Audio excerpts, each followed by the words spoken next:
Tonight, I am gone, tell you the true horror story of a haunted house. So evil that no one can live there for more than a month without going crazy or disappearing forever. Let's just call it Blackwood Manor. I've been renting homes for over 20 years, but Blackwood Manor is unlike any property I've ever dealt with. The house sits right here at the end of Oak Street. Looks are deceiving though, because behind its beautiful gardens and fresh coat of paint lies something sinister. Every person that stays in that house disappears after exactly 30 days. You might be thinking this is a joke, some sort of twisted game, but it's not. Each tenant vanishes without a trace. No goodbye notes, no phone calls to loved ones, nothing, like they simply ceased to exist. It all started 5 years ago with the Miller family, a husband, wife, and their infant daughter. They were the picture of perfection, always smiling in their Sunday best. I remember the dad even said, "We're so excited to raise our family here." Then, just as quickly, they vanished. One morning, Mrs. Peters from across the street called me in tears. She said the front gate was wide open and the child's toys were lying around, but the family was nowhere to be found. When I went inside, it was as if they'd vanished into thin air. Their clothes lay where they'd left them. Dinner sat on the table growing cold. Even their dog, Sparky, was still tied up in the backyard. It was like they'd disappeared on purpose, except they hadn't packed a single bag. The police searched everywhere, but after 3 weeks, they admitted defeat. It was the strangest case they'd ever seen. Since then, I've rented the house to dozens of people, each eager to make it their home, but each leaving after a month. There was Rachel and Mark, a young couple who argued constantly but seemed inseparable. One minute they were throwing dishes, the next they were gone. Then there was Ethan Pierce, a writer who came to the house seeking solitude. He filled notebooks with stories about Blackwood Manor, but he never finished his masterpiece because after 30 days, he vanished.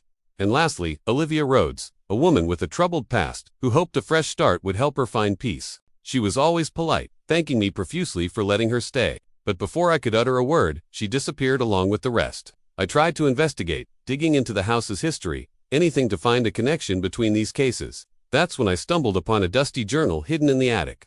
Its pages detailed the darkest horrors imaginable. Built in 1872 by the infamous Silas Blackwood, the manor became known as Blackwood Manor. But what most didn't realize was the home wasn't just a residence. It was the center of a satanic cult, preying on the innocent townspeople. In the journal, I read of sacrifices made under the light of the full moon, of stolen souls and rituals designed to bring forth an ancient evil. And as I flipped through the brittle pages, I found a name circled in red ink, Elijah Crane. Could he be connected to the disappearances? Was he the source of the evil? Or was he just another victim, consumed by the darkness? To uncover the truth, I delved deeper into local lore, searching for answers. Whispers spoke of an entity known as the unkind, a being of pure darkness, that craved the essence of mortals. Some believed the unkind lurked within Blackwood Manor, using its inhabitants as vessels to cross over into our world. But the question remained, what did it want? As I grappled with these questions, Blackwood Manor stood silent, its secrets buried deep within its walls. I longed to understand the mystery, to shed light on the darkness that lurked there. But the shadows seemed determined to keep their grip on the manor's history. Years passed, and the cycle of tenants continued.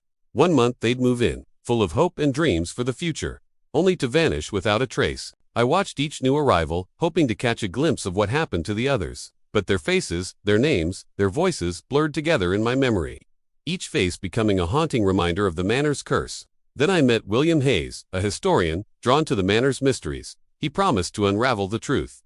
Finally, someone who understood my obsession. We joined forces, poring over old records and interviewing townspeople. Together, we formed a bond, sharing our fears and theories late into the night. He told me of a ritual, an ancient pact made with the unkindness, which allowed the Blackwoods to amass great wealth, power, and influence. But with each generation, the family became more depraved, their rituals darker, their sacrifices more numerous. Finally, William had pieced together the events leading to the disappearance of my tenants. According to legend, after a year, the ritual reached its climax. The unkind demanded a final sacrifice, the life force of a Blackwood heir. But there was a twist. The heir had the option to choose who would replace them in the ritual, a family member, a friend, perhaps someone from the town. They could offer up someone dear or a stranger. In exchange, the heir would be granted immortality, trapped within the manor for eternity.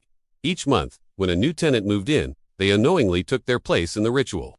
After 30 days, they were either offered up as a sacrifice or chose someone to take their place, continuing the cycle of death and despair. As we stood in the center of the manor, surrounded by centuries of darkness, I realized the truth. The house didn't want souls, it craved control. It wanted to maintain its existence by binding souls to its will, turning them into its pawns. I confronted William, demanding answers, but his response chilled me to the bone.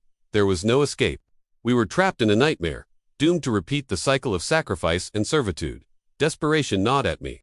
I searched frantically for a way out, clinging to the belief that somewhere there was an answer, a way to break the curse. Days turned into weeks and my sanity began to slip. William, once my ally, grew distant, lost in his own thoughts. Had the house already claimed him? Then, amidst the chaos, a glimmer of hope. An old book, half hidden in the library, whispered of a way to sever the ties between the manor and the unkind. But the solution was perilous, requiring a sacrifice of equal value to the one taken by the manor. I struggled with the choice, torn between my own fate and that of the innocent people held captive by the manor. Could I risk everything to save them? Or would I be consumed by the darkness like those before me? With trembling hands, I followed the ritual instructions, preparing for the ultimate confrontation. The house groaned around me, sensing the end of its reign of terror. As the unkind stirred within the walls, I knew there was no turning back. The choice was made. The sacrifice was ready. Now I must face the darkness and confront the nightmares that have haunted Blackwood Manor for generations. My journey to expose the secrets of Blackwood Manor took me through a labyrinth of deceit, sacrifice, and unimaginable horror. As I delved deeper into the mysteries of the house, I uncovered a legacy of darkness that threatened to consume me. From the eerie disappearance of the Miller family to the chilling tales of the unkind, each clue brought me closer to the truth. I faced the possibility that Blackwood Manor held more than just a tragic history. It was a prison for souls, a gateway to unspeakable horrors. The horrifying reality of the monthly ritual shook me to my core. To be trapped in an endless cycle of fear and despair, offering up innocent lives to appease an ancient evil. The weight of this discovery pressed heavily upon me, demanding action. Fueled by determination, I sought to break the curse that plagued the manor. But the path to freedom was fraught with danger. The house fought back, testing my resolve and tempting me with visions of power and immortality. In the depths of my struggle, I found solace in the companionship of William Hayes. Together, we navigated the treacherous waters of the occult, uncovering secrets that bound us to the manor's fate. As the story reached its climax, I realized the true extent of the sacrifice required to break the curse. Torn between my own safety and the lives of those trapped by the manor, I faced an agonizing choice. But in the end, my compassion for the innocent victims of Blackwood Manor drove me forward. With unwavering resolve, I confronted the darkness head-on, ready to face the horrors that awaited me. Now, with the fate of Blackwood Manor hanging in the balance, I braced myself for the final showdown. Can I vanquish the unkind and liberate the trapped souls? Or will I succumb to the darkness that has consumed Blackwood Manor for centuries? Only time will tell if I can break the curse and restore peace to the tormented souls held captive by Blackwood Manor. Will humanity prevail against the forces of darkness, or will it fall prey to the insatiable hunger of the unkind? Join me as I continue my fight for freedom, justice, and survival. Stay tuned for the next installment of this spine-chilling tale. Don't miss out on the next chapter of Blackwood Manor.